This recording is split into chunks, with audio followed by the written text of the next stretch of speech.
This video is going to be focusing on the reordering of a grouping problem. So what happens when you have the couples that are given to you in the problem from the book and it doesn't work? Or it kind of looks the same but not really.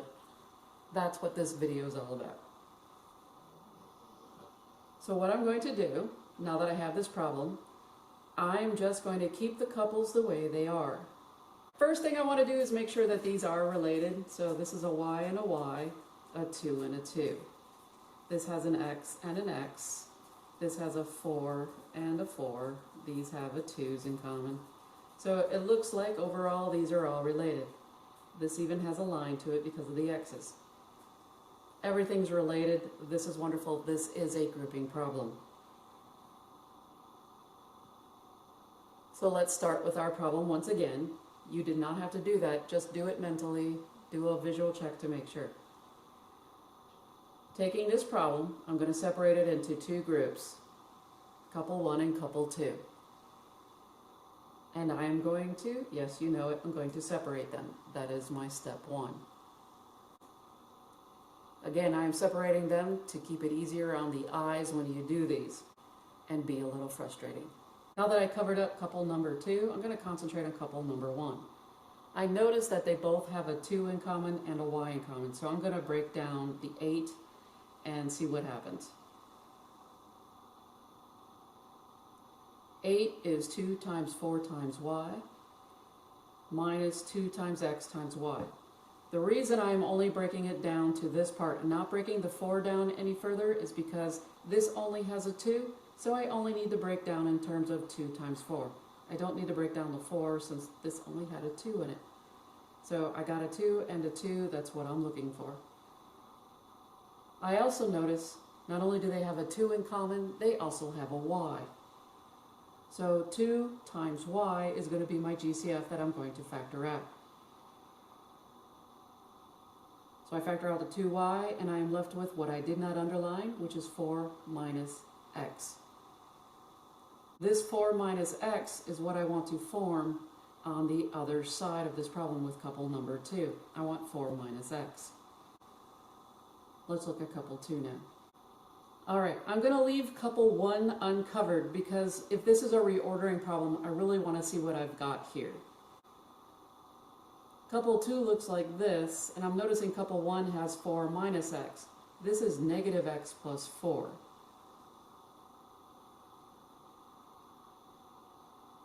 What couple 1 is telling me is I need to reorder this part in here. So notice I put the little bubbles around the negative x and a bubble around the 4, the positive 4. What I'm going to do is just reorder them. I'm going to put the positive 4 in front and the minus x in the back. The signs don't change. I'm not crossing an equal sign. I am just rearranging it.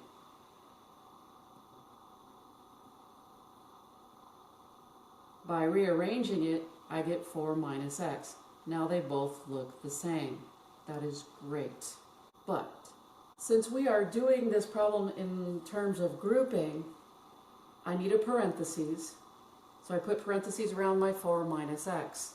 If I put parentheses around it, it would be nice to have a number in front of it, and the only number that can be in front of this parentheses that is multiplying against it, that will not change this problem, is a positive 1.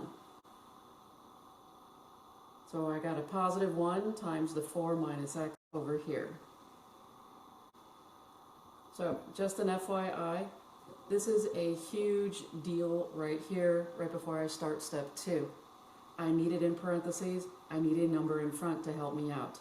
Otherwise, students get really confused. So if there is a parentheses you want to put around it, but there's no number in front, automatically put a plus 1. Step 2, I'm going to smush them together. When I smush it, notice it feels a little better when I do have a positive 1 here. I can see by this example that both of these have a 4 minus x in common. Now that they look exactly the same, I can factor out the 4 minus x. Everything else not underlined goes in its own set of parentheses. Can you rearrange this problem? Yes. Not only can you have this answer, you can also have 2y plus 1 times 4 minus x. The book will do that. Whichever one the book has, that's fine. Either one is correct. The book is only going to write down an answer one time, not multiple times to make it match yours. You have to match the book. So just reorder the parentheses and call it good. Voila. New problem. 8t plus ty minus 6y minus 48. Is this a grouping problem? T and T, y and y, 2 and 2, 6 and 6, 8 and 8. There are a lot of lines in here. Everybody's connected. This is a grouping problem. Moving on, I'm going to separate both of these. And what I notice on this side is that they have a t in common. I don't have to break the 8 down since there is no number here other than an imaginary 1 right here. So breaking the 8 down is not helpful. On this side, I'm going to work this one a little bit later on. Covering up the right-hand side, let's continue on with couple number 1. Factoring out the t, I'm left with 8 plus y. This 8 plus y is what I'm looking to build over here with couple number 2.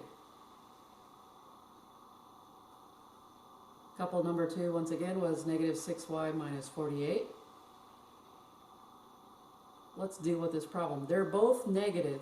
If they are both negative, then the key thing to get across here is to build negative 1s with both of these. And there's a reason why I'm saying it. Both of these terms were positive. Both of these terms were negative.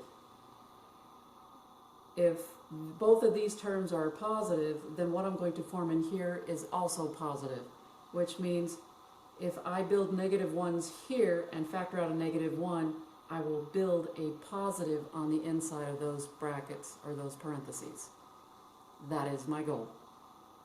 So if they're both positive here but both negative here, you know to build negative 1s and to factor out negative 1s.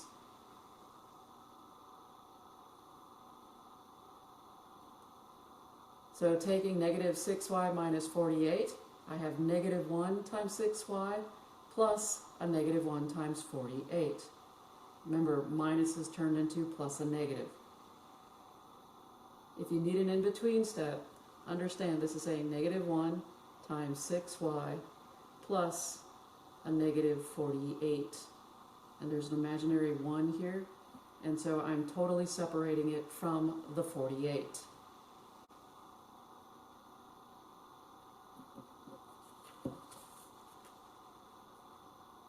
From here, I'm going to break the problem down even more so that we have negative 1 times 6 times y plus a negative 1 times 6 times 8. I broke 48 down into 6 times 8 because this already had a 6. So this was motivating me to break it down in terms of having a 6 times something, not a 2. So if there's a 6 in a number, then I'm going to leave this 6 the way it is and just break down this one to match that number on the other side. They now have a GCF of negative 1 and a 6. That leaves me with negative 1 times 6, and what I'm left with is y plus 8. But I'm noticing that when I built my parentheses, this is y plus 8 and this is 8 plus y. So I circled my terms here because what I'm about to do is just move them around inside those parentheses.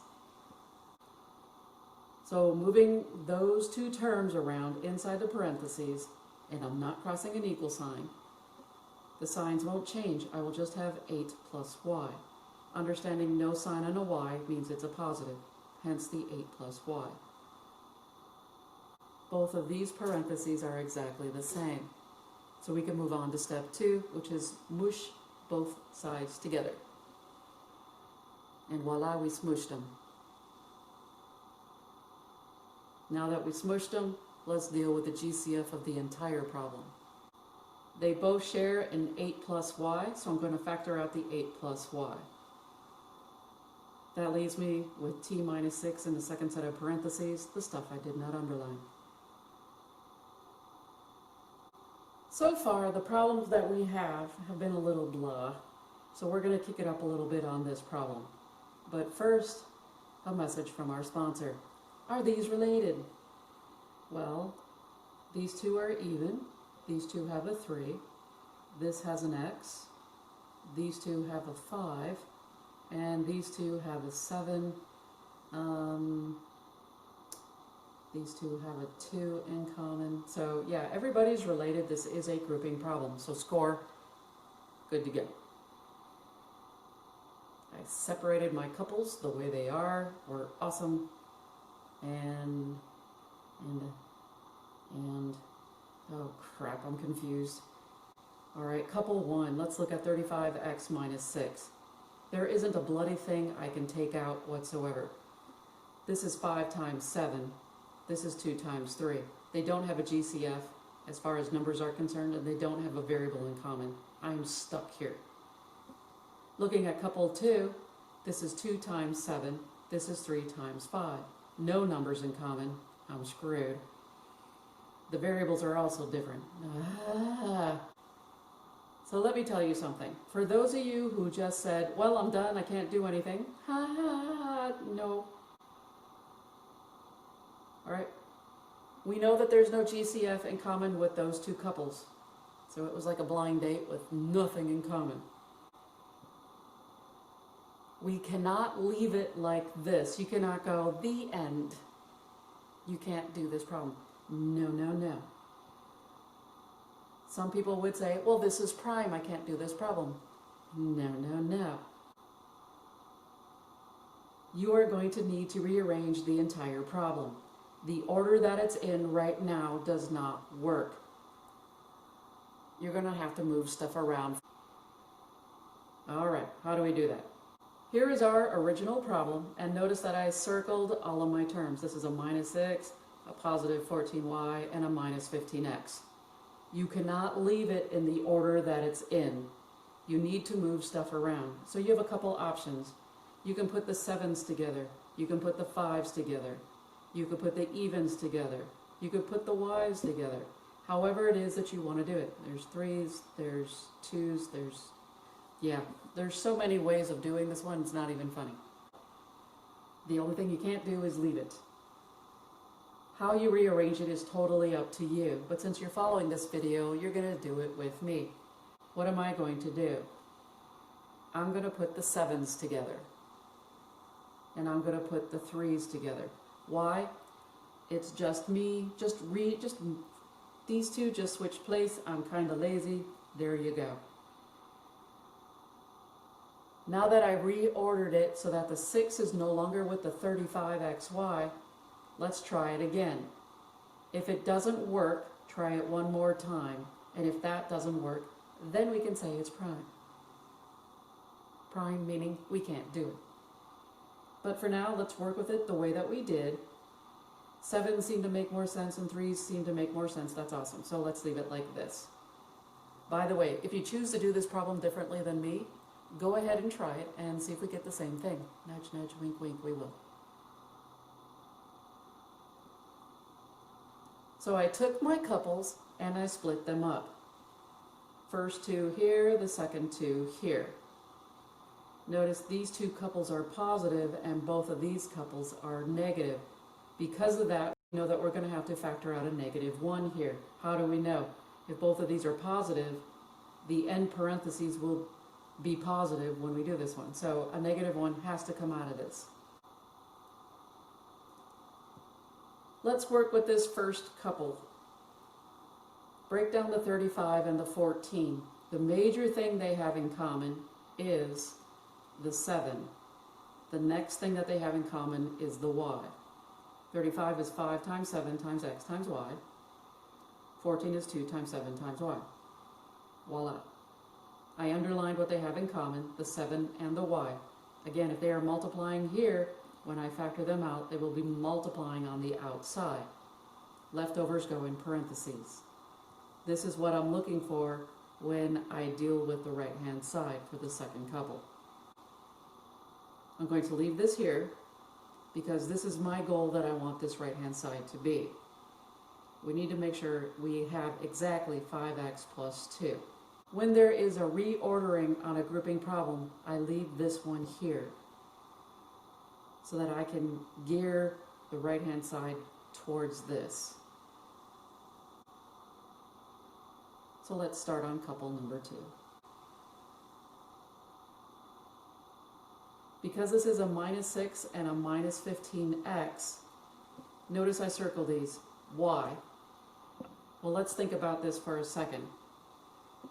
The x came first on this one. If the x came first here, then I want the x to be first on this. So I am going to reorder, this side. So I reordered it once in the beginning, and now I'm going to reorder this again. If there's an x in front here, then I want the x to be in front of this problem. So I just rearranged it so that I have the 15x first with the minus 6 in the back. They're both negative. That's not an issue. The x is in front. Good to go. I think you understand now why, when we are reordering grouping problem, why I leave this for me to see, because I want to try to make this side fit this side. And yes, that's my goal. Now that I have them in the correct order that I want them to be, from here I'm going to split these up. Since they are both negative, I'm going to factor out that GCF of negative 1. So I'm going to change this minus 6 to plus a negative 1 times 6. Negative 15x is negative 1 for the negative. 15 is 3 times 5 times that x. Minus is really plus a negative, so that's plus a negative 1 times 6, and I just broke the 6 down to 3 times 2. The GCF is not only a negative 1, but also the 3. So I'm going to factor out the negative 3. Or factor out the negative 1 times 3. Factoring out the negative 1 times 3, whatever I did not underline goes in these parentheses, 5x plus 2. Now it's time for step 2, which is to smush them together. Now that I've smushed them together, I am allowed to factor out the GCF of 5x plus 2. Whatever is not underlined goes in the set of parentheses. Again, order won't matter. You could have 7y minus 3 times the 5x plus 2. Just realize that you're allowed to do the maneuvering of the parentheses so that it fits the back of the book. Make sure the signs are the same. If your signs are opposite or different than the book's, that's one thing. But if the parentheses are the only thing that is different from your answer, this is fine. The negative 1 times 3 times 5 times x. Notice that the GCF in this case, oh, you can't see that.